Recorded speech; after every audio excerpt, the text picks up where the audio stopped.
한 절, 여러분 한 절, 한 절씩 돌아가면서 13절까지 같이 읽겠습니다.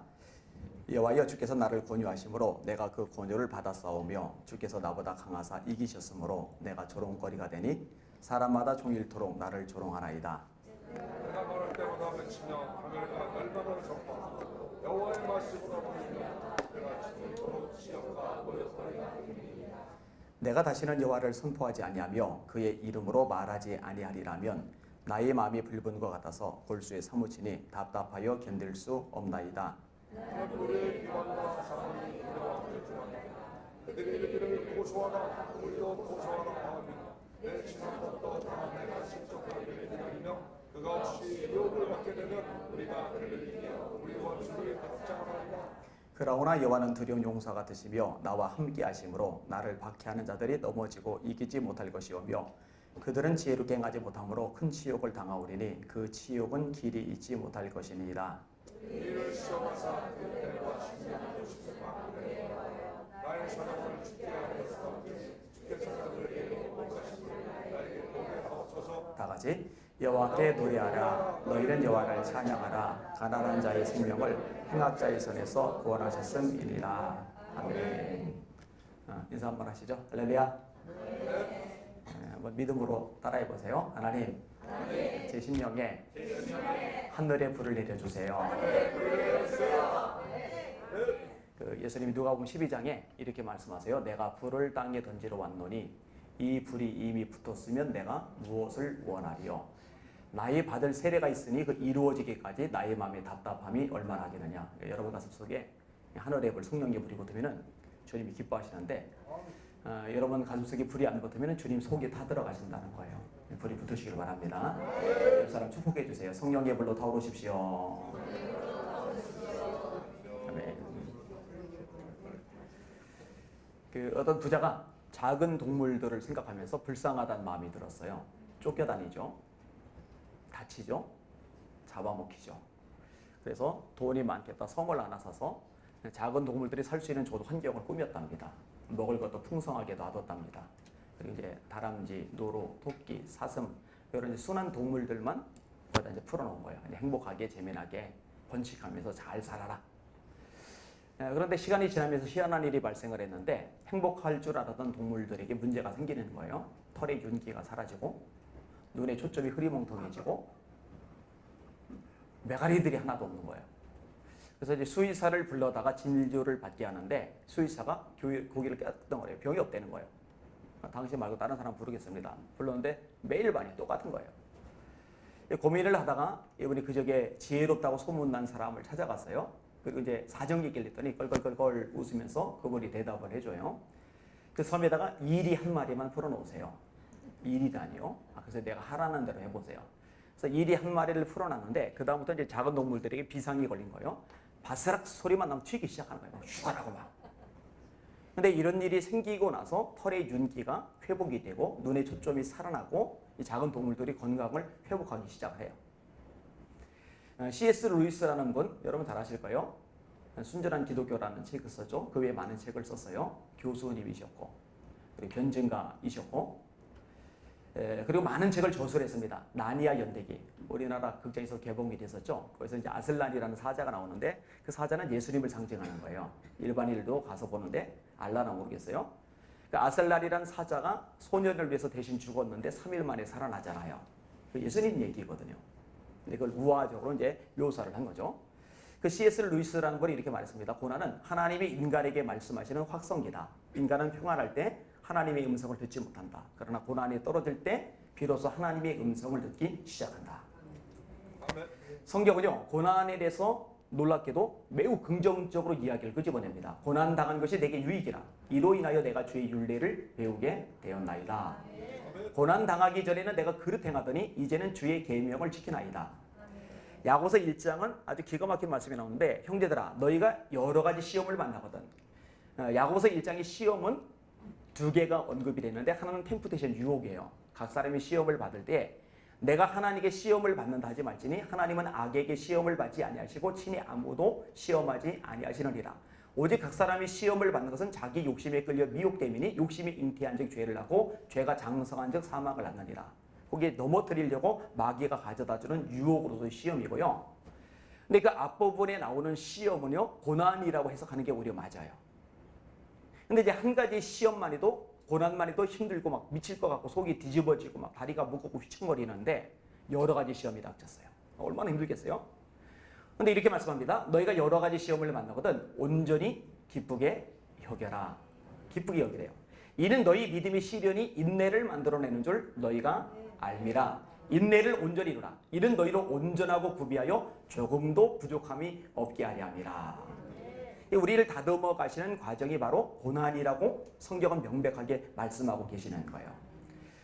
특별히 고난은요, 하나님의 사람이 진짜 하나님의 사람이라는 것을 드러내는 시금석 역할을 합니다. 지금 이 지하실 공간에 이렇게 등을 켰잖아요. 되게 환해요. 여러분 얼굴이 생생하게 보이면 환해요. 근데 이 등이요, 한낮에 해 뜬 다음에 이걸 켜놓잖아요. 켰는지 안 켰는지도 몰라요. 요즘은 자동으로 이제 전멸이 되지만 예전에 이렇게 스위치를 올리고 내려서 이렇게 껐어요, 가로등을. 근데 한 번은 길을 걷다가 우연히 올려다 봤는데 가로등이 켜 있는 거예요. 어떻게 알았느냐? 필라멘트가 희미하지만 불그스름하게, 이 전기세 낭비하기가 왜 켰어? 안 거예요. 올려다 봤다가 어쩌다 우연히 봤다가. 근데 이게 밤이라면요, 올려다 볼 필요가 없어요. 멀찍이 떨어져도 가로등 킨 것을요 이미 알아봐요. 환하게 빛나니까. 이 빛이라는 거는요, 어두우면 어두울수록 그 진가를 드러내요. 그러니까 진짜 하나님의 사람은요, 고난을 당할 때 그 진가를 드러냅니다. 알곡도 곡식의 형태를 가졌잖아요. 쭉정이도 곡식의 형태를 가졌잖아요. 몰라요. 똑같아 보여요. 근데 언제 아냐? 눌러보면 알아요. 압력을 가해보면은 알곡은 알이 차있기 때문에 제 형태를 유지하는데 쭉정이는 알이 비었기 때문에 형태가 무너져요. 평상시는 예수 다 잘 믿는 것 같아요. 다 신자 같아요. 그런데 압력을 당해보면 알아요. 대학에 떨어졌다. 취업에서 자꾸 낙방이 생긴다. 삶에 고난이 생겼다. 몸에 병이 들었다. 여자친구한테 찌겼다. 남자친구한테 잘렸다. 꿈이 좌절되었다. 이 살다 보면 이 다양한 압박을 당해요. 그러면은요, 어떤 사람은 여전히 자기 신앙의 형태를 유지하고 있는데 어떤 사람은 이때 여지없이 그 신앙 형태가 무너져 버려요. 죄송해요. 그 쭉정인 거예요, 사실은요. 알곡이 아닌 거예요. 예수님이 이렇게 키로 까부른다는 말씀을 하세요. 이렇게 바람을 불게 하잖아요. 이렇게 바람을 불게 하는데요. 알곡은 알이 차 있기 때문에 제자리를 지키는데요. 쭉정이는 날아가 버려요. 이거 마찬가지예요. 좀만 바람 불잖아요. 고난이 닥치잖아요. 그럼 기도의 자리에서 날아가요. 사명의 자리, 충성의 자리, 봉사의 자리, 헌신의 자리, 예배의 자리에서 다 날아가요. 날아갔다가 나중에 정신 수습하고 다시 이렇게 나타나죠. 그럼 또 잘했다고 환영을 해주긴 하죠. 그래서 환영을 받기는 하겠지만 그건 알곡이 아니에요. 그러니까 진짜는 고난을 당할 때 진짜라는 것을 증명할 수 있는 기회를 얻게 되는 거거든요. 여러분들은 진짜로 드러나실 수 있기를 주님의 이름으로 축원합니다. 이 오늘 본문에 등장하는 예레미야는요, 진짜예요. 고난을 굉장히 많이 겪는데 이 고난 속에서 진짜 하나님의 사람이 어떤 모습, 어떤 삶의 특징을 보여주는지를 정확하게 우리에게 가르쳐주고 계세요. 자, 어떤 고난을 당하는지 말씀을 한번 보세요. 성경을 반복적으로 저는 읽으면서 설교를 합니다. 7절과 8절을 읽을게요. 시작. 여호와여 주께서 나를 권유하심으로 내가 그 권유를 받았사오며 주께서 나보다 강하사 이기셨으므로 내가 조롱거리가 되니 사람마다 종일토록 나를 조롱하나이다. 내가 말할 때마다 외치며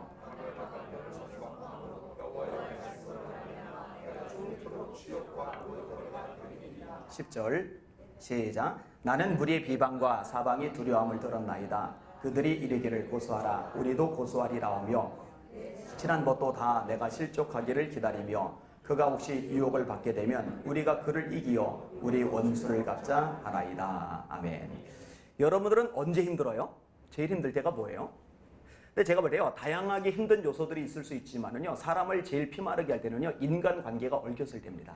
여러분들이 청년의 모임에 딱 갔더니 몇몇 청년들이 막 웃으면서 깔깔거리면서 얘기를 하다가 여러분을 보는 순간 갑자기 웃음을 멈추면서 피하는 거예요, 눈을 이렇게. 그러면 이제 기분 되게 상할 거예요, 그죠? 아니면 여러분들에 대해서 뒷담화를 막 하는데 요 얘기가 돌고 돌아서 들리는데 이게 수시로 이게 내 귀에 들린다. 그러면 이제 마음이 이제 굉장히 상할 거예요. 그 상처가 됩니다. 지금 읽은 본문에서 네 가지 단어가 나오는데 조롱, 비방, 모욕, 치욕. 조롱, 비방, 모욕, 치욕. 이게 예레미야가 당하는 고난의 성격입니다. 그러니까 그러니까 예레미야를 제외한 대부분의 사람들이 예레미야를 공격하는 거예요. 비방하는 거예요. 모욕을 주는 거예요. 지옥을 주는 거예요. 때리는데 막아주는 사람이 없어요. 구덩이에 밀어넣는데 끄집어내주는 적이 없어요. 시위의 뜰에 갇혀요. 손가락질해요. 비방해요. 여러분 믿음이 좋으면 신앙생활을 잘하면 슬프지 않아요? 안 힘들어요? 아니 슬픈 거 슬퍼요. 힘든 거 힘든 거예요. 그러니까 예레미야도 너무 힘드니까요. 자기 생일을 저주해요. 하나님 저주 못하고 자기 생명 차마 못 끊고 생일을 저주해요. 내 생일이 저주를 받았다면 참 좋았을 것을. 내 어머니의 뱃속이 내 무덤이 되었다면 참 좋았을 것을. 내가 어찌하여 태어나서 고생과 수욕으로 나의 날을 보내는 거. 너무 힘든 거죠. 근데 이제 그런 와중에서도 참 하나님의 종의 모습을 드러내요. 그게 이제 오늘 본문의 내용인 거예요. 자, 어떤 모습이냐? 자, 말씀을 같이 한번 볼게요. 11절 시작. 그러나 여호와는 두려운 용사 같으시며 나와 함께 하심으로 나를 박해하는 자들이 넘어지고 이기지 못할 것이오며 그들은 지혜롭게 행하지 못함으로 큰 치욕을 당하오리니 그 치욕은 길이 있지 못할 것이리이다. 한번 따라합시다. 하나님이 함께 하심을 기억해낸다. 여호와는 두려운 용사 같으시며 나와 함께 하시는 고로 나를 박해하는 자가 나를 이기지 못할 것이다. 그 기억해내는 거예요. 여러분 신앙생활 하다가 왜 무너지고 주저앉고 맥이 풀리냐면요. 하나님이 여전히 함께하고 계시는데 그 현상, 문제, 상황, 장애물, 이 고통 앞에 거기에 너무 집중한 나머지 나와 함께하고 계시는 하나님을 망각해버리는 거예요. 그럼 이제 약해져 이 사람이. 근데 그때 하나님을 떠올리잖아요. 하나님을 기억해만 내잖아요. 이게 우리가 고난을 뚫고 나가고 담대함을 잃지 않는데 굉장히 중요한 요소가 됩니다. 그럼 다윗이 시편을 쓰잖아요. 23편 같은 경우 유명하잖아요. 그 4절이 이렇게 말합니다. 내가 사망의 음침한 골짜기로 다닐지라도. 내가 사망의 음침한 골짜기로 다닐지라도. 안 좋은 심상이 세 개예요. 사망 안 좋죠. 음침 안 좋죠. 골짜기 안 좋죠. 여러분 시 좋아해요? 제가 잘난 척할게요. 저 시를 좋아해요. 시 오랫동안 썼어요. 그리고 시를 좋아하다 못해 시 전문 잡지를 창간했고 제가 발행인이에요. 문학상도 줘요. 제 시를 이금희 아나운서가 생방송국에 낭송도 해줘서 네이버 다음에 인기 검색어로도 오르고 많이 퍼갔는데 심지어는 절에서도 퍼갔더라고요. 제가 목상줄을 모르고. 그러니까요. 시에 대해서는 제가 어느 정도 알아요. 그런데 시를 쓸 때요. 단어 하나하나 굉장히 의미를 가지고 섬세하게 고르거든요. 다윗은 시인이란 말이에요. 사망, 음침, 골짜기 이게 안 좋은 심상이 세 개 섞였어요. 완전 밑바닥인 거죠. 고통이 심한 거죠. 너무너무 심각한 상황인 거죠. 그런데 고백하는 거예요. 내가 사망의 음침한 골짜기로 다닐지라도 해를 두려워하지 않을 것은 주께서 나와 함께 하심이라. 주의 지팡이와 막대기가 나를 안위하시나이다. 뭘 기억해내는 거예요? 하나님이 함께하고 계심을 기억해내는 거예요. 여러분 인생 살다가 때로 힘들 때, 답답할 때 청년이라고 해서 안 힘든 거 아니거든요. 젊다고 해서 안 답답한 거 아니거든요. 그런 상황에 놓였을 때 그럼에도 불구하고 현실만 보지 말고 함께 하시는 하나님을 기억해 내실 수 있기를 주님의 이름으로 축원합니다. 이사야 41장이 말씀하죠. 두려워 말라. 내가 너와 함께 함이니라. 놀라지 말라. 나는 네 하나님이 됨이리라. 내가 너를 굳세게 하리라. 참으로 너를 도와주리라. 참으로 나의 의로운 오른손으로 너를 붙들리라. 마태복음 1장에 보면요. 요셉이 마리아하고 정혼을 해요. 이게 지금의 약혼하고 개념이 달라요. 오히려 결혼 쪽 개념으로 보는 게 맞아요. 그 당시 문화권에서. 여러분 그런데요. 이 요셉이 마리아하고 정혼을 해서 잠자리를 같이 하기도 전에 내 애가 아닌 누군가의 애가 생긴 거예요. 남자 이거 못 참습니다. 미칩니다 이거요. 이거 분노의 이를 갑니다. 복수심 생깁니다. 여자친구 놔두고 군대 갔는데 군대 간 사이에 여자친구가 딴 남자 생겼다. 고무신이 거꾸로 신었다고 그러잖아요. 그러면요 가끔 그거 못 견뎌서 총 들고 나오는 애들 있잖아요. 그만큼 충격이거든요. 근데 남자친구와 여자친구 사이가 아니라 정혼한 사이예요. 근데 딴 애가 생긴 거예요. 근데 요셉이 굉장히 인격자입니다. 이 부분 때문에 고민을 하다가 조용히 끊으려고 해요. 그게 이제 묘사가 되죠. 그 남편 요셉은 의로운 사람이라. 이 일을 드러내지 아니하고 가만히 끊고자 하여 생각할 때에 주의 사자가 현몽하여 가로되 다윗의 자손 요셉아 네 아내 마리아 데려오기를 두려워 말라. 그에게 잉태된 것은 성령으로 된 것이라. 아들을 낳으리니 이름을 예수라라. 이는 그가 자기 백성을 저희 죄에서 구원할 자이심이라. 이는 선지자로 이렇게 기록된 바 보라 처녀가 잉태하여 아들을 낳을 것이요 그 이름을 임마 누이리라 하셨으니 이를 번역한즉 하나님이 우리와 함께 계시다 함이라. 예수님의 또 다른 이름 임마누엘, 임마누엘의 뜻 하나님이 저와 하나님이 여러분과 함께 하신다는 말씀입니다. 자, 마태복음 18장에 넘어가서 주님이 말씀하세요. 두세 사람이 내 이름으로 모인 것은 나도 그들 중에 있느니라. 대답해 보세요. 여러분 예수님의 이름으로 모인 거 맞아요? 그럼 여기 예수님 계셔요? 그거 여러분 믿어요? 여러분 그거 믿어야 돼요. 그걸 믿어야 기쁘게 할 수 있어요. 하나님을. 그게 히브리서 11장 6절이죠. 믿음이 없이는 기쁘시게 못하나니 하나님께 나아가는 자는 하나님께 나왔잖아요. 하나님께 나가는 자는 반드시 그가 계신 것과 또한 그가 자기를 찾는 자들에게 상 주시는 이심을 믿어야 할지니라. 근데 사실요 이거 잘 안 믿는 사람들도 꽤 있어요. 예수 이름으로 모이는데 여기 정말 하나님이 계시다면요 그 시간에 주보 교정 못 보죠. 저 여자애 오늘 머리 스타일이 좀 달라졌네. 저 백 명품 아니야? 한눈 못 팔죠. 사실은 하나님이 여기 계시고 지금 내게 말씀하고 계시는데, 근데 사실은 그 믿음이 없는 거예요. 그 믿음이 없기 때문에요 이 생각이요 관점이요 눈이요 천지사방을 떠도는 거죠. 하나님 한 분에게만 고정되지 못한 채. 근데 성경은 명확히 말씀해요. 믿음이 없이는 기쁘시게 못한다. 반드시 믿어야 되는 게 있는데 하나님이 이렇게 예수 이름으로 모인 곳에 여기 계시다는 거. 그리고 우리가 이렇게 하나님을 찾으며 매달리며 기도하는 거 절대로 공수표 부도수표가 아니라 하나님이 갚아주시고 응답하시고 상 주신다는 거 믿어야 돼요. 예수님 계십니다. 자, 마태복음 28장에 넘어가서 예수님이 우리의 죄를 짊어지고 십자가에서 죽으셨어요. 힘이 없어 죽으신 게 아니죠. 우연히 어쩌다 재수 없이 죽으신 거 아니죠. 예언대로예요. 그런 실로 우리 질고를 지고 우리 슬픔을 당하였거늘 우리는 생각하기를 그가 하나님에게 징벌을 받아서 고난을 당한다 하였노라. 그가 찔림은 우리의 허물을 인하며 그가 상함은 우리의 죄악을 인합니다. 그가 징계를 받음으로 우리가 평화를 누리고 그가 채찍에 맞음으로 우리가 나음을 입었도다. 우리는 다 양 같아서 그릇 행하여 각기 제 길로 갔거늘 여호와께서는 우리의 죄악을 그에게 담당시키셨도다. 자, 이렇게 우리 죄를 위해서 죽으신 예수님이 죽은 지 3일 만에 살아나셨어요. 예수 다시 사셨습니다. 예수님이 돌아가셨어요. 그리고 썩으셨어요. 한 줌의 흙으로 사라지셨어요. 그럼 전 예수 안 믿어요. 저 목사 안 합니다. 내가 왜 여기서 목사를 해요? 여러분 앞에 뭐로 설교를 합니까? 사기치는 건데. 여러분 예수 사셨어요. 자기도 자기 죽음의 문제를 해결하지 못하는 그분이 내 죽음의 문제를 어떻게 해결한다고 믿어요? 자기 죽음의 문제를 해결하지 못하면 죄의 문제도 해결 못합니다. 성경은요 병들어 죽는다고 말하지를 않아요. 나이 들어 죽는 게 아니에요. 사고 나서 죽는 게 아니에요. 재난 때문에 죽는 게 아니에요. 사람이 죽는 이유는요 죄 때문에 죽습니다. 로마서 5장 12절이죠. 한 사람으로 말미암아 죄가 세상에 들어오고 죄로 말미암아 사망이 왔나니 이와 같이 모든 사람이 죄를 지었으므로 사망이 모든 사람에게 이르렀느니라. 아담에게 하나님이 말씀하죠. 넌 흙이니 흙으로 돌아갈지어다.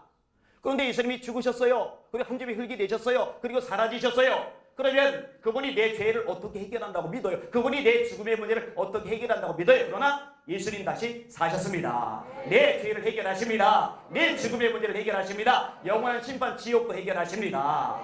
이 부활의 주님이 제자들에게 나타나시죠. 그리고 마지막으로 말씀하세요. 예수께서 나와 일러 가라사대 하늘과 땅의 모든 권세를 내게 주셨으니 그러므로 너희는 가서 모든 족속으로 제자를 삼아 아버지와 아들과 성령의 이름으로 세례를 주고 내가 너에게 분부한 모든 것을 가르쳐 지키게 하라. 마지막 절 볼지어다 내가 세상 끝날까지 너희와 항상 함께 있으리라. 마태복음 1장에 내가 함께 있겠다. 중간에 내가 함께 있겠다. 마태복음 마지막에 내가 함께 있겠다. 이 마태복음을 꿰뚫는 핵심적인 맥 중에 하나가 뭐냐면은 하나님이 저와 여러분과 함께 하신다는 말씀입니다. 이 말씀 일생 동안 잊지 말고 사시기를 주님의 이름으로 축원합니다. 잊지 마세요. 자, 예레미야가 또 어떤 모습을 보이느냐? 자, 오늘 말씀 같이 한번 볼게요. 13절을 읽을게요. 시작. 여호와께 노래하라. 너희는 여호와를 찬양하라. 가난한 자의 생명을 행악자의 손에서 구원하셨음이니라. 아멘. 성경을 읽어 나갈 때요, 같은 단어라도요, 문맥이 어떠냐에 따라서 그 해석이 달라지는 것들이 있어요. 오늘 보면 이제 가난한 자도 마찬가지입니다. 보통 이제 가난한 자는 돈 없는 사람, 빚진 사람, 그죠? 형편이 경제력이 밑바닥인 사람을 말하는 건데, 이 문맥 속에서 가난한 자는 힘이 없는 사람, 그 예레미야의 자신을 가리키는 건데, 때리면 맞아야 돼요. 밟으면 밟혀야 돼요. 꼬집으면 꼬집혀야 돼요. 구덩이에 밀어 넣으면 그냥 킥소리 못하고 던져줘야 돼요. 그게 이제 자신의 삶의 모습이거든요. 근데요, 이렇게 절망적이고 답답하고 깝깝한 억울한 눈동 터질 만한 상황에 놓여 있음에 불구하고 그 입에서 어떤 고백이 나오느냐? 하나님의 함께 하심을 기억하면서 그 하나님을 향해서 찬양을 올려드리고 있는 거예요. 나는 여기는 청년들이 힘들 때, 속상할 때, 진짜 마음이 막 뒤집어질 때, 그때 찬양 소리가 더 커졌으면 좋겠어요. 여러분, 하나님이 저와 여러분을 창조하신 목적이 뭐예요? 찬양이죠. 이 백성은 내가 나를 위하여 지었나니 곧 나의 찬송을 부르게 하려 함이니라. 그렇죠? 보통 이제 힘들고 속상하고 이제 마음이 뒤집어지면요, 입이 다물어져요. 고개 푹 숙이고 인상 빡빡 쓰고 그냥 주변 사람들까지 시험 들게 이제 만드는데, 여러분 정말 능력 있는 사람은요, 정말 속이 힘들고 마음이 뒤집어질 때 그때 그럼에도 불구하고 하나님은 존재하시고 영광스러우시고 크신 분에게 그분 앞에 마땅히 올려드릴 찬송을 올려드리거든요. 여러분이 그런 능력의 사람 되시길 주님의 이름으로 축원합니다. 그게 참 멋있는 신앙이라고 생각을 해요. 바울과 실라는요, 원래 아시아 쪽으로 가려고 했으니 비두니아로 가고자 애쓰되 예수의 영이 허락지 아니하시는지라. 이게 마게도니아 사람이 환상 중에 나타납니다. 와서 우리를 도와주세요. 하나님의 뜻이 유럽이구나. 방향을 틀었어요. 첫 성인 빌립보에 갑니다. 기도하는 곳에 찾아가는 중인데 점치는 귀신 들린 여종이 바울과 실라를 보더니 소리를 질러요. 맞는 말이에요. 이 사람들은 지극히 높은 하나님의 종으로서 구원 얻을 말씀을 여러분에게 전하는 사람입니다. 맞는 말인데 소리 지르니까 괴로워요. 바울이 이 귀신아, 예수님의 명으로 나가라 했더니 귀신이 나갔어요. 사도행전 16장 성경 보면요, 그 여종에게는 주인이 하나가 아니에요. 주인이 여럿이, 주인들이라고 복수 형태로 되어 있어요. 근데 여종이 점을 귀신같이 잘 쳐요. 그래서 돈을 많이 벌어요. 어떻게 이렇게 귀신같이 맞추느냐? 간단해요. 귀신이 알려주니까 귀신같이 맞추는 거예요. 근데 귀신은 한계가 있어요. 과거에 어떤 일이 있었는지는 알아요. 현재 어떤 문제가 있는지를 알아요. 근데 어리석은 인간들이 과거에 있었던 일과 현재 문제를 맞추니까 용하다고 깜빡해가지고 돈 갖다 바치는데, 귀신은 한계가 있는데 과거를 알고 현재의 문제를 알지만 그 문제를 해결할 능력은 없어요. 그 문제를 해결할 능력은 하나님 안에 가지고 계십니다. 또 하나 한계가 뭐냐면 이 귀신은 미래를 내다볼 능력은 없어요. 미래를 이끌어갈 능력은 없어요. 미래를 내다보시고 미래를 이끌어갈 수 있는 능력은 하나님이 가지고 계세요. 아무튼 이 여종에게서 귀신이 나가고 그 덕분에 돈줄이 끊어진 주인들이 열받죠. 바울을 신라를 고소했어요. 이 지방 재판관들이 지역 유지들 말만 듣고 바울에게 변명할 기회를 안 줘요. 변호사도 안 붙여줘요. 그리고 묶어놓고는 죽도록 팬 거예요. 피투성이 돼서 팬 거예요. 소독도 안 해주고 깊은 감옥에 가뒀어요. 손과 발이 착고까지 채웠어요. 여러분, 상처나서 피투성이 된 거 습기진 깊은 감옥에서 그냥 놔두면 구더기 생기죠. 썩죠. 또 언제 처형당할지 모르죠. 여러분, 바울이요, 바리새인이 그 당시에 6,000명밖에 안 됩니다. 그 바리새인 중에 한 명입니다. 최고의 뛰어난 석학이 가말리엘인데 그 가말리엘 제자입니다. 로마의 시민권을 가졌습니다. 제사장의 신임이 두텁던 사람입니다. 혈통상으로도 아주 우수합니다. 그 당시에 영어나 마찬가지인 히라어에 능통합니다. 히랍 철학에 능통합니다. 최고의 성공 조건을 다 거쳤는데 예수님 만나고 다 포기하고 다 내려놓고 전도만 다녔어요. 복음만 전했어요. 교회만 세웠어요. 그런데 이렇게 주를 위해 헌신하고 충성하고 최선 다했는데 억울하게 매 맞는 동안 하나님이 도와주질 않으셨잖아요. 아니, 전능하시다면서. 아니, 하나님 정말 사랑하시다면 이렇게 억울하고 분통 터지는 일, 이 몸이 망가져서 두들겨 맞을 때 하나님 왜 잠잠하셔요? 섭섭할 수 있잖아요. 그런데요, 그 감옥에서 태도가 뭐였어요? 밤중쯤 돼요. 바울과 실라가 하나님께 기도하고 찬미함에 죄수들이 듣더라. 죄수들이, 야야, 저놈들 조금 전에 피투성이 돼서 들어오던 그놈들 아니야? 아, 맞아. 야, 미쳤나봐. 너무 아파가지고 미쳤나봐. 노래 부르고 있어. 근데 미친 게 아니에요. 찬양의 이유가 있죠. 어떤 상황에서도 하나님은 찬양받기 합당하시니까. 그 찬양을요, 죄수들만 들은 게 아니에요. 하나님 아버지가 들으셨어요. 갑자기 옥토가 두두두두두 흔들리는 거예요. 옥문이 열리는 거예요. 열쇠도 안 갖다 대는데 착고가 풀리는 거예요. 간수가 보니까 바울과 실라 갇혔던 옥문이 열렸거든요. 큰일 났다. 도망갔다. 처형수 놓쳤다. 이제 내가 처형 나가느니 차라리 자살하고 말자. 칼 빼고 죽으려고 하는데 어두운 옥에서 보니까 그러고 있더니 야야, 우리 다 여기 있다. 조금 전까지 도끼는 뜨고 큰소리 빵빵 치고 깔아보던 간수가 뛰어갔더니 엎드려요. 그리고 물어요. 선생들아, 우리가 어떻게 해야 구원을 받을까? 사도행전 16장 31절, 주 예수를 믿으라. 그리하면 너와 네 집이 구원을 얻으리라. 그래서 이 루디아의 집과 간수의 집, 이 두 집안을 중심으로 빌립보 교회가 개척이 돼요. 이 빌립보 교회가 나중에 바울의 선교 사역에 핵심적인 역할을 해요. 그렇게 선교비를 열심히 보내는 그들을 축복하는 말이 빌립보서 4장 19절입니다. 나의 하나님이 영광 가운데 그 풍성한 대로 너희 모든 쓸 것을 채우시리라. 그 찬양 알죠? 울고 있는 형제여 왜 찬송을 잊었는가. 어둠 속에 찬송은 하늘 보좌 흔든다호. 바울과 실라가 빌립보 감옥에 문을 찬송으로 열었다호. 고통의 문을 찬송으로 찬송으로.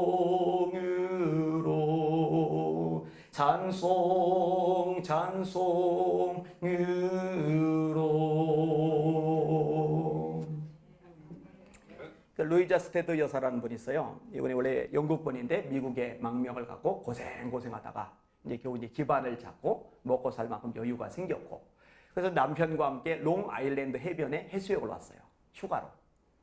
그다음에 모처럼 이제 여유 생겨서 휴가를 나왔으니 재미있게 놀다가 들어갔으면 좋을 텐데 사건이 생겨요. 누가 물에 빠진 거예요. 이 빠진 사람을 건지러 남편이 뛰어 들어갔는데 건진 게 아니라 같이 잡혀서 빠져 죽었어요. 얼마나 가슴이 아파요. 음식이 안 넘어가요. 하나님 왜, 하나님 왜, 하나님 왜, 하나님 왜. 이것만 계속 앵무새처럼 되풀이하는 거예요. 하나님 왜. 그런데요, 이렇게 하나님 왜, 하나님 왜, 하나님 왜 탄식을 하는데 성령께서 임하셔요. 여러분, 성령께서 임하시니까 그 속에서 엉뚱하게도 놀랍게도 찬송이 나오기 시작해요. 여러분, 그 찬송이요, 우리 찬송가에 실려있죠. 구주 예수 의지함이 심히 기쁜 일일세. 허락하심 받았으니 의심 아주 부렴 다같이. 예수 믿는 것은 받은 증거만 도다. 예수 귀한 예수 믿음 더욱 주소서. 그주 예수 의지하여 죄악 벗어버리네. 아니 받고 영생함을 주께 모두 얻었네. 아멘. 예수 믿는 것은 받은 증거만 도다. 예수 귀한 예수 믿음 더욱 주소서. 이 찬양을 지은 거예요. 그러더니 아프리카에 선교사로 갑니다. 케이프 콜로니라는 지역에서 수많은 토인들을 예수 믿고 구원받게 만들어요. 이분이 거기서 하나님의 부름을 받았을 때 아프리카 소인들이 너무너무 존경하는 선교사님들 향해서 최고 영예를 피하고 싶은 거예요. 포크레인도 없는데 블랙 마운틴이라는 바위산을 힘겹게 뚫어서 거기에 안치함으로 최고의 영예를 표합니다. 동료인 그릴리 선교사님이 이렇게 주모합니다. 아프리카 토인들이 이 찬양을 부르는 한 루이자 스테드 여사는 우리 가슴 속에 살아있습니다. 근데 아프리카 토인만 부르는 게 아니라 조금 전에 신촌 이곳에서 저와 여러분도 불렀단 말이에요. 이 대한민국 곳곳에서, 저 미국에서, 전 지역에서 이 찬양을 부르며 하나님을 높이고 있단 말이에요. 히브리서에 말씀합니다. 이런 사람은 세상이 감당치 못하도다. 감당하지 못할 만한 거대한 세상, 엄청난 세상, 무서운 세상, 대단한 세상이 아니라 이 대단해 보이는 세상에 감당하지 못하는 하나님의 사람. 여러분들이 그런 사람 되시길 바랍니다. 조금만 속상하면 그냥 코가 석자나 빠져가지고 세상 다 산 것처럼 그냥 푹 한숨이 나시고, 그런 사람 보이길랑 여기 목사님 전사님이 계시면 뒤통수 한 대씩 때려주세요. 팍 소리 나거든요. 때려주세요. 살아 계신 하나님 안 보고 뭐하고 있느냐고. 그때 오히려 찬양합시다. 마귀가요, 야 여러분 요 정도면은 입이 대발 나올 거다. 이 정도면은 눈물 뚝뚝 흘리면서 좌절의 한숨을 팍팍 쉬면서 사명이고 뭐고 기도고 뭐고 다 내려놓고 그냥 넋이 나갈 거다. 이랬더니 거꾸로 그 입에서 찬양이 나오면은 마귀가 소름이 돋을 거예요. 소름 돋으면 수북하게 쌓일 거예요. 마귀 온몸에 소름이 쌓이게 만드는 능력자 되시길 주의 이름으로 축원합니다. 옆 사람 보고 인사해 주세요. 세상에 감당치 못할 사람 됩시다.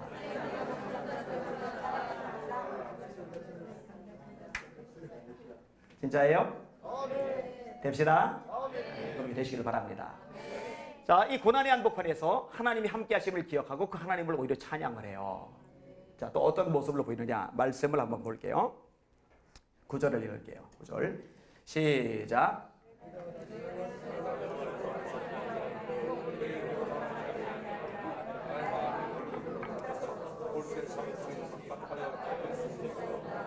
아멘.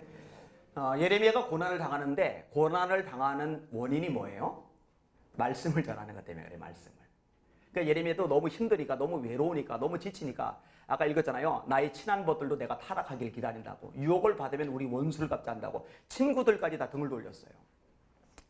제가 예전에 성경을 읽다가 두 사람, 하나님 저에게는 호세아에게 하셨던 말씀 하지 말아주세요. 하나님 저에게는 예레미야에게 하셨던 말씀 하지 말아주세요. 호세아한테 어떤 말씀 하셨어요? 음란한 여자를 아내로 맞으라 그랬잖아요. 그 말씀 하실까 겁먹었어요 제가. 그 음란한 여자 어떻게 감당합니까? 그렇게 사랑해 주는데 가서 딴 남자 품에 안겨 있어요. 게다가 빚까지 져요. 하나님이 너 데려가서 빚 갚아주고 이전하고 똑같이 사랑해 줘라. 호세아가 그대로예요. 속 얼마나 썩겠어요? 그러면 감지덕자고 세상에 이런 남편 어디 있냐 하고 감격하며 남편 품에 머물러 있는데 또 딴 놈 찾아가잖아요 이게. 그러면 하나님이 또 데려가 또 가서 위로해주고 무슨 위로입니까? 무슨 위로를 합니까? 그러려 그냥 아유 그죠? 근데 하나님의 마음을 느끼는 거죠. 그게 하나님이 호세아인 거예요. 이 고멜이 이스라엘 백성인 거예요. 하나님의 품을 놔두고 자꾸 우상에게로 가서 안기는 거예요. 그럼에도 불구하고 하나님이 그를 품어주듯이 호세아 네가 그렇게 하라. 그러니까 호세아가 그 과정을 몇 번 겪으면서 하나님 아버지의 마음을 알아요. 애간장이 녹아요. 그래서 호세아서의 주제가 헤세드입니다. 자비, 긍휼. 그러니까 하나님 아버지의 마음이거든요. 아무튼 제 입장에서는 호세아 같은 명령 내리기를 원하지 않았어요. 그런 여자 싫어요 저는. 그 다음에 예레미야는 왜 그러냐? 하나님이 예레미야 보고 장가가지 말라고 하셨거든요. 여러분 본인이 장가가기 싫어서 안 가는 것하고 장가를 되게 가고 싶은데 못 가는 것하고는 차이가 있어요. 그죠? 우리 이영희 교수님 그만하겠습니다. 교수님 이제 노총각도 늦었어요. 그만할게요. 근데 아무튼 이 예레미야에게 아내라도 있다면은 너무 힘들 때 이 아내가 힘이라도 돼줄 텐데요. 그것도 없는 거예요. 그러니까 예레미야도 이런 생각을 하는 거예요. 내가 이 말씀 때문에 이렇게 고난을 심하게 겪는데 그럼 말씀을 전하지 말아볼까? 그 얘기를 하는 거예요. 내가 다시는 여호와의 이름으로 선포하지 아니하리라 하면. 근데 예레미야가 성령의 사람이에요. 차라리 매 맞는 게 낫고 욕먹는 게 낫고 왕따 당하는 게 낫고 조롱, 치욕, 모욕, 비방 당하는 게 낫고 구덩이에 던져지는 게 낫고 죽임 당하는 게 낫지 하나님의 말씀을 전하지 않으려니까 속이 불타서 견딜 수가 없는 거예요. 내가 다시는 여호와의 이름으로 선포하지 아니하리라면 나의 중심이 붉은 것 같아서 골수에 사무치니 내가 답답하여 견딜 수 없나이다. 또다시 나가요. 여러분 말씀 들으세요. 회개하세요. 말씀으로 돌아와야 이 나라가 이 민족이 삽니다. 예레미야는 진짜 하나님의 사람인 거예요. 구약을 읽다가 이 구절만 보면은요 가슴에 막 불이 붙어요. 와 그래 이래야지 하나님 종은 이래야지. 여러분 바울이 말씀에 목숨을 걸었잖아요. 예루살렘으로 가려는데 말려요. 가면 죽는다고. 바울도 알아요 어떤 일 당할지. 사도행전 20장에 바울이 이렇게 말합니다. 보라 이제 나는 성령에 매여 예루살렘으로 가는데 거기서 무슨 일을 당할는지 알지 못하노라. 다만 성령이 각성에서 내게 증거하시기를 환난과 결박이 나를 기다린다시나 나의 달려갈 길과 주 예수께 받은 사명 곧 하나님의 은혜의 복음 증거하는 일을 맞추려면 나의 생명을 조금도 귀한 것으로 여기지 아니하노라. 나는 예루살렘에서 결박당할 뿐 아니라 죽을 것도 각오하였노라. 진짜 하나님의 사람이에요. 근데 이거 큐시트 좀 잠깐 줄래요? 제가 설교 몇 시까지 제가 까먹었어요. 시간은 맞춰야 되니까. 예, 감사합니다. 35분까지군요. 네, 시간을 잘 지켜야죠. 네. 초대교회 성도들이 예수 믿는 이유 하나 때문에 핍박을 받았잖아요. 그래서 흩어지는데 여러분 사람은 달팽이가 아닙니다. 집을 짊어지고 도망을 못 가요. 그러니까는 집이 송두리째 날아간 거예요. 예수 믿는 이유 하나 때문에. 여러분 옛날이나 지금이나 우리나라나 외국이나 사람들에게 주택 문제는 굉장히 민감합니다. 요즘 남자들이 장가를 못 가는 이유 중에 하나가 주택을 마련하지 못해서 그렇다는 얘기가 많아요. 그죠? 월세라도 살면 되는데 여자들이 월세를 싫어한다나? 적어도 전세는 얻어줘야 된다나? 참 문제는 문제가 되죠. 그죠? 근데 월세부터 살아요. 괜찮아요. 여기 웬만하면 결혼해서 월세부터 살아요. 예? 아멘. 예.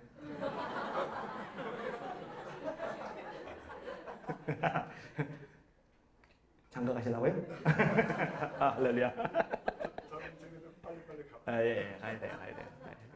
그리고 최대한 많이 나세요. 예.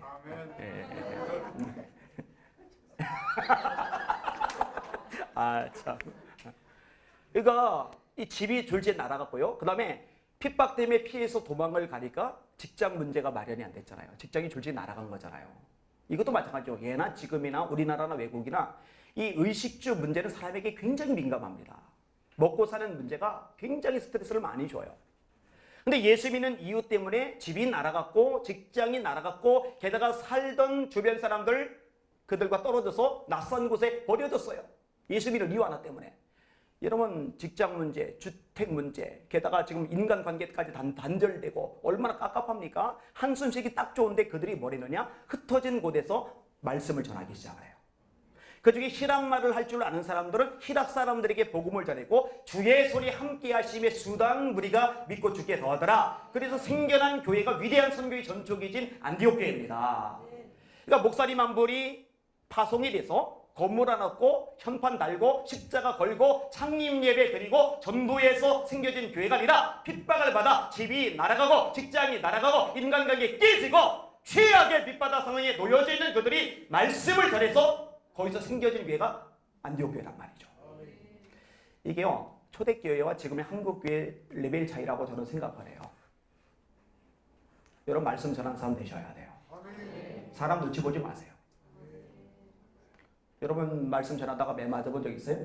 욕 먹어본 적 있어요? 없잖아요. 그죠? 여러분 시계 하나 좋은 거 사면은 자랑하잖아요.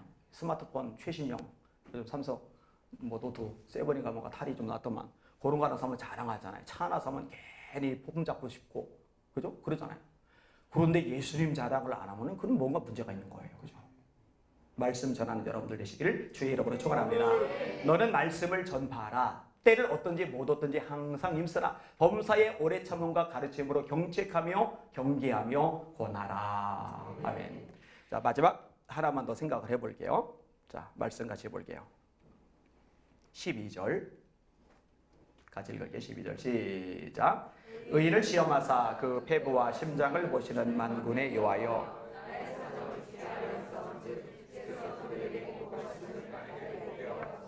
아멘. 나의 사정을 주께 아뢰었사온즉 하나님께 사정을 아뢰는 거 이게 뭐예요?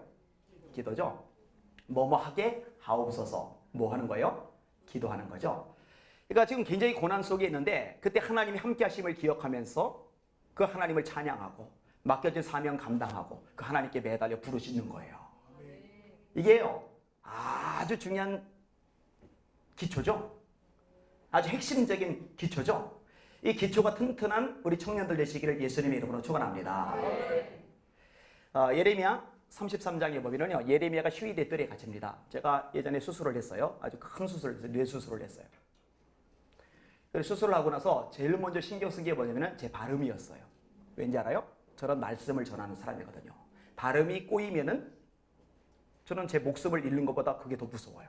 말씀을 못 전하게 되는 거. 말씀을 전할 수 있으니까 여러분 앞에 이렇게 나와 있는 거잖아요. 오늘도 청주에서 왔어요. 청주 어제까지 말씀 전했거든요. 지난주는 경상북도 왔었고 지난주 주일은 전라도 연합집회를 인도했고 그 전주 또 대구 쪽 집에 인도를 했고 계속 다니면서 말씀을 전해요. 자 그런데 예레미야가요 갇혀 있는 거예요. 혼자. 그러니까 얼마나 깝깝합니까? 그게 예레미야 33장 1절입니다. 예레미야가 아직 시위대 뜰에 갇혀 있을 때에 여호와의 말씀이 두 번째로 그에게 임하니라.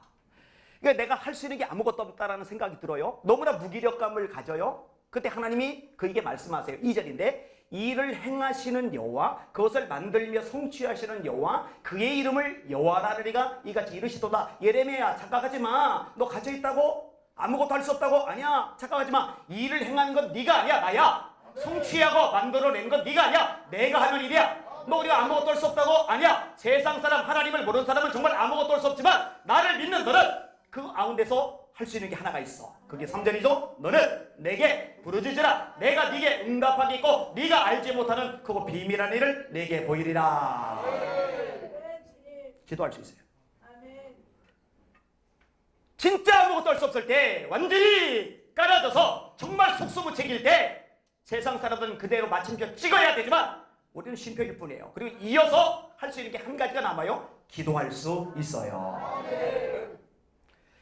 저는 그렇게 생각을 해요. 겨울철에 언 땅 삽질을 하잖아요. 이거 안 파져요. 이거 수십 번에도 안 파져요.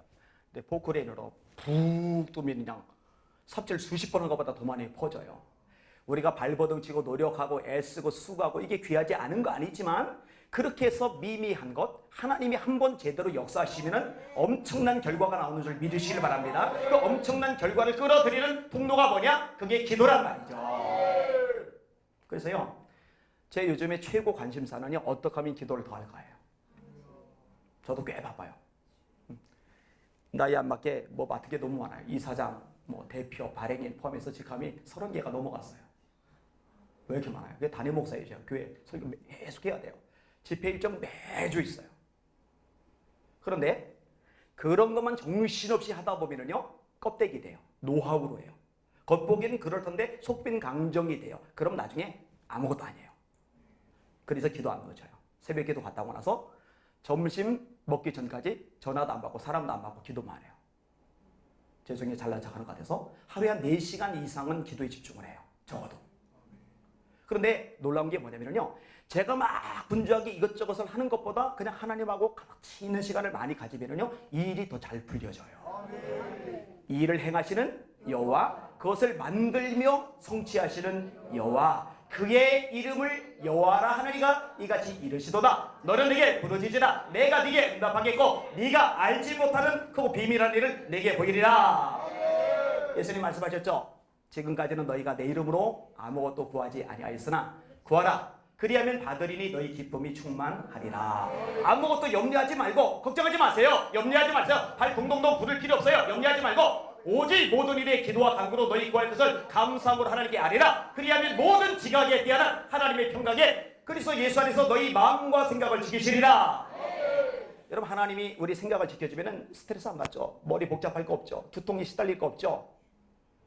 왜 머리가 막 복잡해요? 하나님의 평강으로 지키심을 못 받으니까. 왜 마음이 콩닥콩닥 막 두근거리고 막 불안하고 막 초조하고 심장이 막 서너 배씩 빨리 뛰고 그래요? 하나님의 평강으로 지키심을 받지 못하니까 기도할 때 하나님의 평강이 우리 생각을, 우리 마음을 지켜주시는 줄 믿으시길 바랍니다.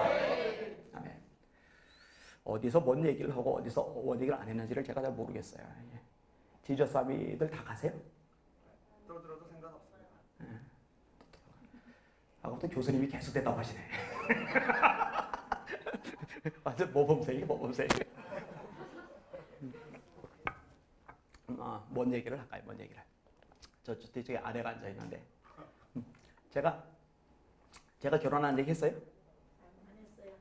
들은 사람 있어요? 손 들어봐요. 들었어요. 소수 있구나. 그럼 좀 할게요. 제가요, 어릴 때 굉장히 신경 쓰던 게 뭐냐면은 장가 못 갈까봐. 근데 이유가 있어요. 첫째, 우리 아버지가 알코올 중독이셨거든요. 알코올 중독도 그냥 취해서 자빠져 주무시는 분들은 괜찮은 타입인데 옆 사람 달달 볶는 스타일이 우리 아버지였거든요. 힘들어요. 게다가 노름 중독, 화투. 어머니가 땡볕에서 일해서 돈 벌어면 그거 뺏어가지고 화투 쳐서 다 잃어요. 난 그렇게 화투 못 치니까 처음 봤는데 한 번을 못 따와요. 좀 따서 20원짜리 자야라는 과자 1년에 한두 번 먹을까 말까거든요. 그 다음에 신의 과자가 나왔어요. 아무나 못 먹는 과자. 우리 동네 애들은 못 먹어요. 판자촌 애들은 못 먹어요. 자야보다 2배 반이 비싼데 크기는 더 작아요. 크라운 산도. 그 당시 50원이었어요. 제가 반쪽 하나 먹어본 게 다예요. 지금은 저도 안 먹지만 그때는 그랬어요. 그러니까 그 자야나 싼도 한 봉지 정도 사왔으면 제가 좋은 추억이 있을 텐데 한 번도 그러신 적이 없어요. 그러니까 제가 마음속에 생각이 드는 게 엄마들이 이쁘게 키운 딸을 알코올 중독 시아버지 집에 시집 보내기는 어렵겠다는 생각이 들었어요. 그다음에 두 번째로 아버지가 그 모양이시다 보니까 집이 안양천 투방 판자촌인데 이 판자촌 사람들은 공동체 의식이 좋아요. 나무로 이렇게 쫙 연결해서 지은 집이라 한 집이 불 붙으면 같이 공동으로 다 버려요. 이게 공동체 의식이 좋을 수밖에 없어요. 그리고 또 떨어져서 이렇게 져 있고 문 삥 돌아서 화장실이 하나 있어요. 가로등 없어요. 저녁에 달 별 안 뜨면은 감으로 골목길 뛰어가야 돼요. 걸어가든지. 여름에는 난방이 잘 되고 겨울에는 냉방이 잘 돼요.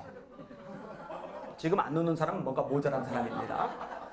거기다가 여름에 장마철이 되면은요, 이게 물이 막 허리 위로 막 차 올라가는데 이게 문제가 뭐냐, 화장실이 단추를 누르면 내려가는 수세식이 아니라 이 떨어지는 자유 낙하식 화장실이다 보니까 떠다녀요. 이게 동동동동동동 떠다니다가 집에까지 흘러 들어오고 물이 빠지면서 건더기만 남아요.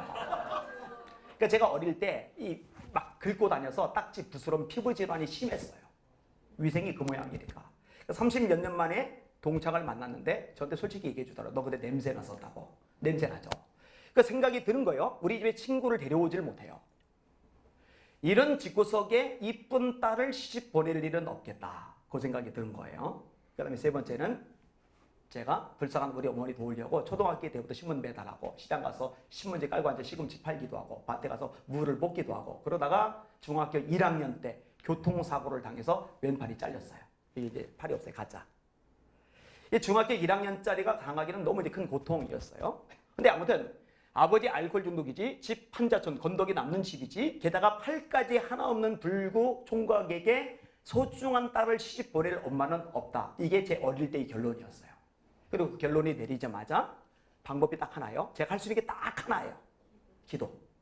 하나님이 전능하시다. 그래서 하나님이 전능하시다면은 어떤 여자의 정신을 혼미하게 하셔서 저한테 시집 오게 만드실 수도 있겠다. 이제 그 생각도 드는 거죠. 그래서 하나님께 진짜 열심히 기도했어요. 중학교, 고등학교 때부터 정말 열심히 기도했어요. 저렇게 저처럼 배우자 위해서 일찍 기도하는 사람 별로 없을 거예요. 근데 여러분 중고등학교 겪어보셨을 거예요. 그때는 이성이 굉장히 민감해요. 저도 그랬어요. 그 목사님 아들 중에 둘째가 용설이, 셋째가 용섭인데 얘들이 여자애들한테 인기가 좋아요. 운동을 잘해요. 운동. 여자애들이요 운동 잘하는 오빠들 멋있게 생각합니다. 볼 멀고 땀 흘리면서 막 운동장 질주하잖아요. 여자들 목처럼 난리가 나요. 난리가. 오빠 나이스 막 이래요. 저는 운동하다 부딪히면은 다친 데가 아파서 떼굴떼굴 굴러요. 저는 운동을 못해요.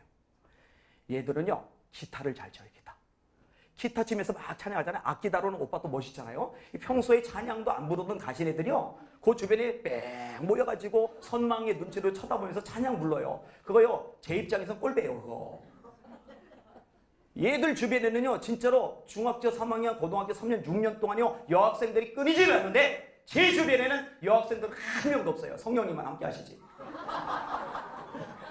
근데 그때요 힘들었어요. 그 마음 아프더라고요. 상처 내더라고요. 근데 대학 가서도 그랬어요. 20대 중반 기도는 점점 강력해져요. 하나님 역사하시옵소서.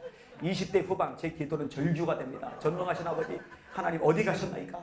내게도 짝을 주시옵소서.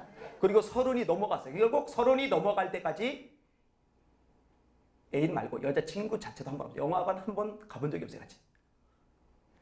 그러다가 이제 사실 만났어요. 만나기는. 저는요 짝이 필요해요. 사실은. 좀 있으면 이제 이유를 알 텐데. 근데 이제 문제가 뭐냐? 이제 30 넘어서 교제를 하는데 이제 저한테 시집 오면 고생을 하는 거예요. 저한테 여자가 필요하지만 그만큼 또 여자는 고생을 해야 돼요. 팔이 하나 없다 보니까 이렇게 물건을 들으면은 저는 이렇게 물건을 들으면은 문을 못 열어요. 네, 괜찮아요. 이제 기억했어요. 문을 못 열어요. 손잡이를 돌려야 문이 열리는데 그러면 이게 내려놓고 손잡이를 들고 문을 이렇게 열어야 돼요. 그리고 물건을 들어요. 근데 물건을 들은 사이에 문이 와서 닫혀요. 이게. 예.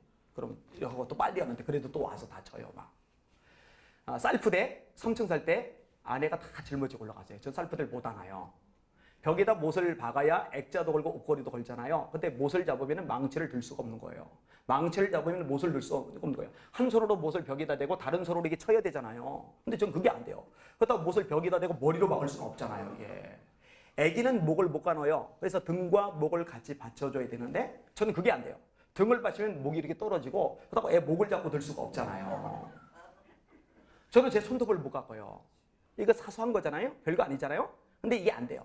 아내가 삐지면은요 제 손톱이 길어져요. 그래서 이게 그러니까 하나부터 열까지 전부 다 애를 먹어야 되니까 제가 이제 마음에 걸리는 거예요. 그래서 제가 물었잖아요. 당신 나한테 시집오면 고생인데 그래도 시집올래? 자신 없다 그러면 놔줄 마음도 가졌는데 그때 아내가 기가 막힌 말을 했잖아요. 평생 못 잊을 말을 했잖아요. 전도사님, 제가 전도사님의 한 팔이 되드릴게요. 기가 막히잖아요. 너무 감격스러워서요. 제가 그걸로 시도 썼어요. 그걸로 수필도 썼어요. 근데 7년 전에 제가 물었잖아요. 당신 나한테 제가 전도사님이 한 팔이 되드릴게요 그랬잖아. 내가 이 말 평생 못 잊을 거야. 그때 아내가 뭐라는 줄 아세요? 목사님 그때는 제가 제정신이 아니었어요. 저는요 제 아내를 제정신이 아니게 혼미하게 만들어주신 하나님을 찬송합니다. 그러니까 제 기도가 맞아요. 하나님 여자의 마음을 혼미케 하셔서 저한테 시집오게 해주시옵소서. 근데 여러분 지금 제가 웃고 지나가는 얘기였을지 몰라도 저한테는 긴 세월 동안에 사무치는 기도였어요. 그리고 이런 식의 기도가 여러 가지가 있는데요. 제가 평생에 제일 잘한 거 하나 고르라면은 예수님 영접한 거. 평생에 제일 잘한 거 두 번째로 하나 고르라면은 어릴 때부터 기도하기 시작했던 거. 우리 친구들 기도합시다. 이 5시간에 시껏 놀러 다닐 수 있고 PC방 갈 수 있고 스마트폰 들여다볼 수 있고 재미나게 이런저런 할 수 있겠지만 다 포기하고 이 지성소 예배 기도하러 온 여러분 이거 잘한 거예요. 다 떠나가는데 여호수아는 회막을 떠나지 아니하리라. 그게 하나님의 종으로 쓰임받는 조건이 되잖아요. 여호와서는 나의 심에 감동된 자리. 자 정리해 볼게요. 극심한 고난 중에 따라합시다. 하나님이 함께 하심을 잊지 말자. 제가 장담합니다. 여러분은 이제 절대로 혼자 있을래야 있을 방법이 없어요. 하나님 늘 함께 하셔요. 잊지 마세요. 자, 두 번째 따라합시다. 그 하나님께 고통 속에도 찬양을 끊지 말자. 제가 자매도 목소리 성량이 좋더라고요. 잘하는데 찬양할 때 하나님 정말 기뻐하시거든요. 속이 뒤집어졌을 때 더 커지는 찬양 소리. 그죠? 마음이 상심되었을 때 더 우렁차지는 찬양 소리. 여기 모인 여러분의 특징이 되길 바랍니다. 따라합시다. 그 하나님께서 주신 사명 더 감당하자. 도망가지 맙시다. 도망가려고 생각을 해봤더니 그게 더 힘든 거예요. 차라리 사명 감당하다가 고난 겪는 게 더 나은 거예요. 그게 성령의 사람이잖아요. 자 마지막 따라합시다. 하나님께 더 기도하자. 기대의 불이 활활 붙으시길 주님의 이름으로 축원합니다. 제가 이제 그런 얘기를 가끔 해요. 불, 성냥불, 라이터불, 촛불 불면 이게 꺼지잖아요. 캘리포니아 산불 났을 때 바람이 부니까 안 꺼져요. 헬기가 수십 대 동원돼서 물을 쏟아붓는데 바람이 부니까 안 꺼지는 게 아니라 더 타요. 그러니까 바람 때문에 불이 꺼지는 게 아니에요. 불이 약하게 붙었으니까 바람이 꺼지는 거죠. 불이 제대로 붙으면 바람이 불면 불수록 더 타올라요. 여기는 청년들 세상 살다 보면 바람은 불러요. 취업의 문제, 이성의 문제, 고난의 문제, 질병 문제, 인간관계 문제, 수많은 바람 어차피 불어요. 불게 돼 있어요. 그 바람 불 때 바람 때문에 불 꺼졌다. 원망하지 말고 탄식하지 말고 책임 전가하지 말고 핑계내지 말고 바람 불 때 더 불이 타오르는 능력의 종들 되시길 바랍니다. 지금 시대 이 마지막 때 하나님 이런 사람들 찾으세요. 이런 용사들이 일어나야 돼요. 여러분이 그 주인공 되시길 예수 이름으로 축원합니다. 아멘. 앉아 좀 해줘요. 주만 바라볼지라 찬양합시다.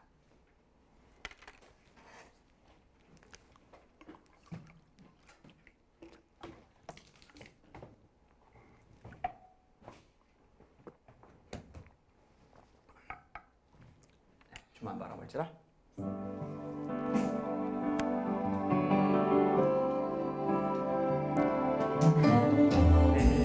내 사랑을 하나님의 평안을 바라보는 자 예 모든 것 창조하신 우리 주님 너를 얼마나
응답하시리. 너는 어느 곳에 있든지 주를 향하고 주만 바라볼지라. 다시 한번 합시다.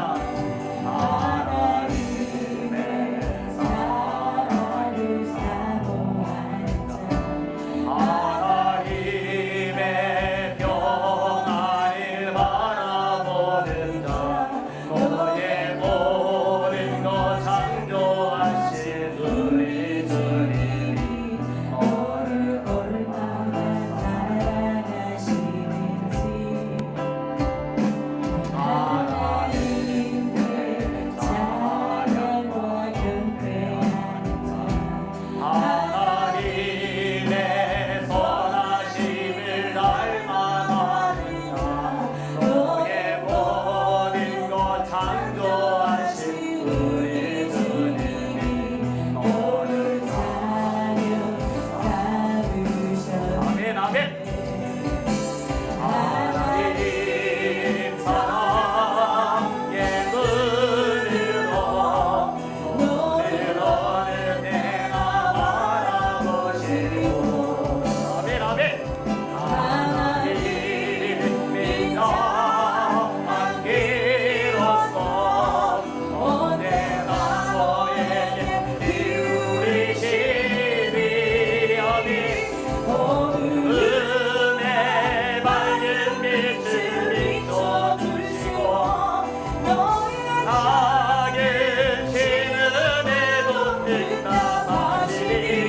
너는 어느 곳에 있든지 주를 향하고 주만 바라보는 하나님 사랑의 눈으로. 하나님 사랑의 눈으로 너를 어느 때나 바라보시고. 하나님 민족한 기로서 언제나 너에게 기울이시. 할렐루야. 아멘 아멘 아멘. 은혜 밝은 빛을 비춰주시고 너의 작은 신은혜도 응답하시니. 너는 어느 곳에 있든지 주를 향하고 주만 바라볼지라.